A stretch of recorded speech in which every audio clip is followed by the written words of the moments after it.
Sa kamakailang pagbisita ni Kim Chiu sa It's Showtime, nagbigay siya ng mga pahayag na nagbigay diin sa kanyang karanasan bilang artista at sa kanyang mga personal na emosyon.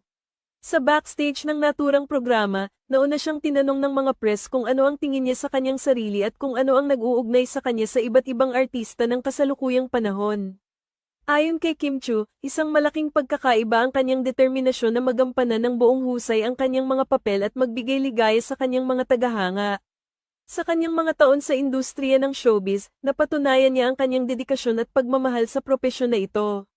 Hindi lamang siya isang artista, kundi isang personalidad na hinahangaan dahil sa kanyang matatag na prinsipyo at hangarin na mapasaya ang mga tao sa pamamagitan ng kanyang trabaho.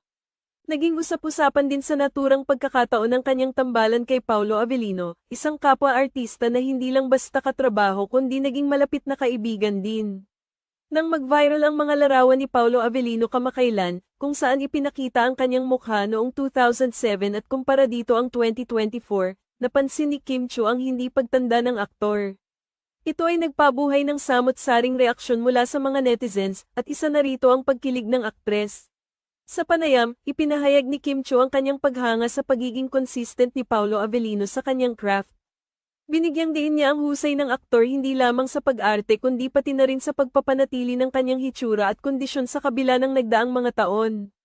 Ipinakita ni Paolo Avellino na hindi lamang ang kanyang talento sa pagganap ang patuloy na pinahahalagahan kundi pati na rin ang kanyang dedikasyon sa pag-aalaga sa kanyang sarili. Bukod sa usapin tungkol kay Paolo Avellino, tinanong din si Kim Chiu kung ano ang mga pagsubok na kanyang dinaanan bilang isang artista. Sa kanyang pagtugon, ibinahagi niya ang mga pagkakataong nagpabago sa kanyang pananaw sa showbiz.